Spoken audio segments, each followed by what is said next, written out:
Hola a todos, bienvenidos a Lijibero. Yo soy Kutsi y detrás de cámaras tenemos a... Hola, yo soy Emilio y vamos a entrevistar a Laura García de La Dichosa Palabra por su nuevo libro Enredados. En esta ocasión Laura nos va a hablar de por qué ella se considera amante de las palabras y cómo es que le interesa tanto la lija. Bueno, he visto que tú te defines como amante de las palabras, ¿no? Entonces, ¿qué es eso? ¿Qué es ser amante de las palabras? Pues amante de amar, es que las amo, pues, Claro. me gusta muchísimo y me parece que cada vez que he trabajado más con ellas les he intentado ver más formas, más historias, más vida, no solamente como trazos, sino como un ente vivo que transmite un mensaje, pero que también, no sé, si lo ves tipográficamente, estéticamente, las letras, me gusta muchísimo. Y amante en el sentido de tener una historia de amor con ellas, porque estoy todo el día con ellas, me voy a la cama con ellas, y bueno, pues sí, realmente siento maripositas con ellas, así que el amar es un verbo que además es muy bonito, entonces sí, sigo enamorada de las letras y además gracias a ellas también vivo, o sea, los últimos 20 años Claro. me he dedicado a las letras y pues he labrado ahí como una carrera con muchas aristas y con muchas sorpresas en el camino que ha estado muy padre. Como lo padre que leía un poco, por ejemplo, de tu historia, eres lexicógrafa, sí se dice bien. Sí, Porque eso fue también por accidente. En realidad yo estudié traducción, yo soy traductora e intérprete. Me dediqué muy poco tiempo a eso. Enseguida entré en una editorial a hacer diccionarios como redactora. Y lexicografía es una manera un poco sofisticada de decir el hacer diccionarios, ¿no? Y es el saber no solamente el definir y el acomodar las palabras, sino el que haya una coherencia interna, que afortunadamente no se nota desde el exterior, pero que bueno, porque eso significa que está bien hecho un diccionario. Cuando se nota que hay esas lagunas, esos vacíos, esas incoherencias, es cuando el trabajo del lexicógrafo está mal hecho. Entonces ahí estuve casi 10 años haciendo diccionarios para la editorial SM. Y de hecho SM es la responsable de que yo esté en México, porque cuando hubo que adaptar un diccionario de español para primaria al español de México, pues fue cuando yo crucé el charco y vine para acá a enfrentarme a otro idioma y a poderlo definir y plasmar en un diccionario que la verdad es que fue una aventura fascinante.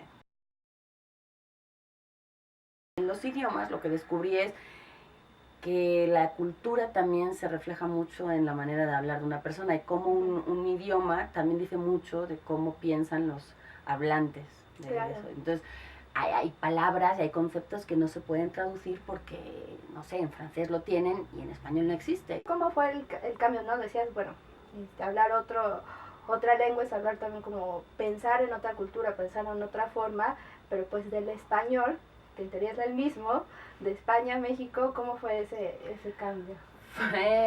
Fue muy bonito. Yo llegué aquí con 24 años y vine a un proyecto de 6 meses.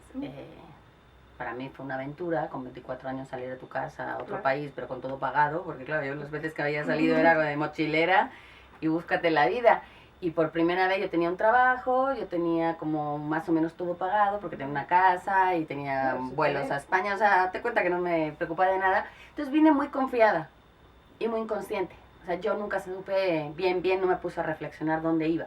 Entonces, cuando recién el avión empieza a aterrizar, esa entrada que hay en la Ciudad de México, que es una cosa que impacta muchísimo, y empecé a ver las dimensiones y decir, estoy aterrizando en un lugar a 10.000 kilómetros de mi casa, no conozco absolutamente a nadie, y esto es inabarcable. Entonces, creo que esos 4 o 5 minutos que dura el aterrizaje, a mí me entró pánico, porque era... Creo que no lo pensé lo suficiente, que hice, pero creo que muchas de mis decisiones en la vida han sido así, de no pensar, decir que sí y luego ir acomodando a ver cómo le iba haciendo. Y la segunda sorpresa fue darme cuenta de que no hablamos el mismo idioma. Uno piensa que sí y sí, te puedes comunicar aquí en Chile, hasta en Filipinas si quieres, pero en realidad justo esa manera de entender el mundo a 10.000 kilómetros no entendemos el mundo igual. Y que se refleja en el acento, pero también en conceptos y en cómo esos rodeos que damos en México, a mí al principio me saturaban. Era de, por favor, ya, vete al grano, no entiendo nada, no quiero... O la cortesía. ¿no? La cortesía, a mí, sí, me agotaban. La verdad es que era así como, ya, demasiada palabra. Era como cuando uno está en otro idioma y de repente dice, no, ya, quiero volver al mío. Y ahora me sorprendo que yo misma lo hago. Entonces, es como que ya un poco incorporé esa manera de pensar a mi vida, a mi cotidianidad.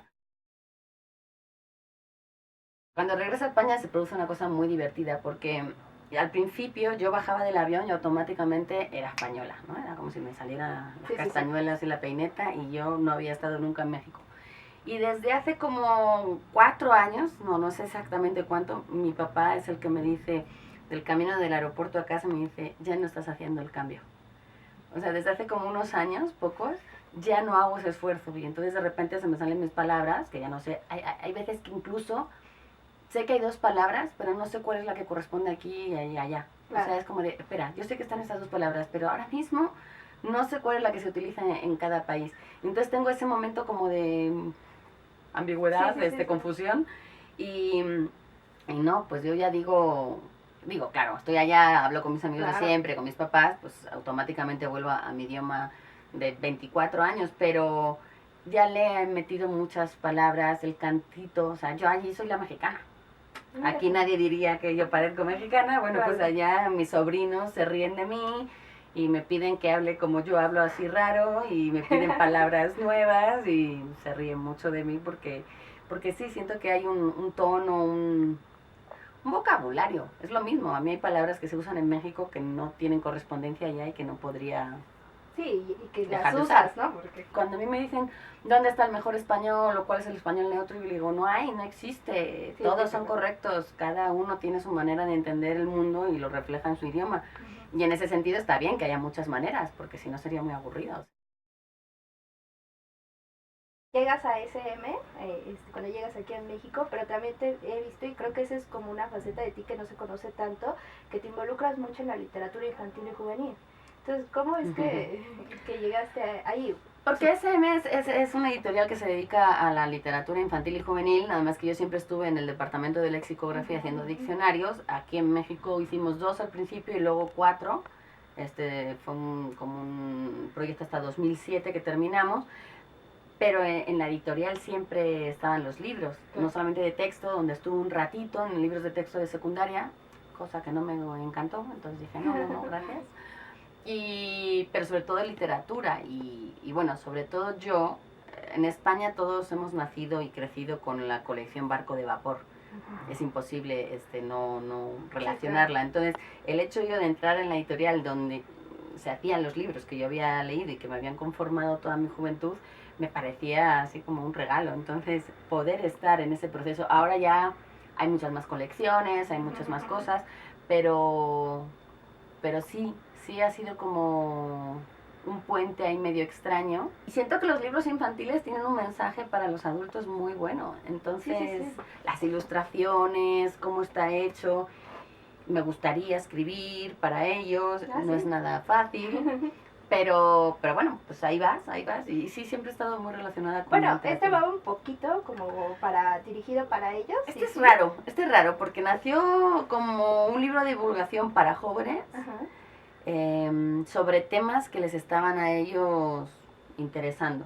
Claro. Entonces, la primera propuesta fue sobre el lenguaje que estaba pasando en redes sociales y cómo se comunicaban en redes sociales los jóvenes, y yo empecé primero a observar qué hacían ellos.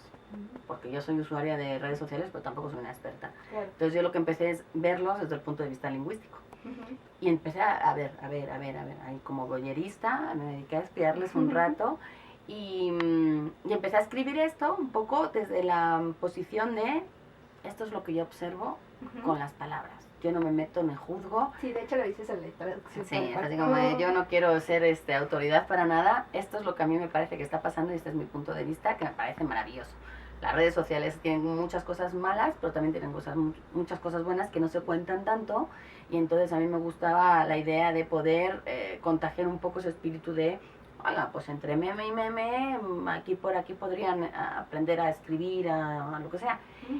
Y lo que me he dado cuenta, desde que salió, porque uno lo hace con una intención, pero luego el libro cobra vida propia, Exacto. les ha interesado más a los papás y a los profesores.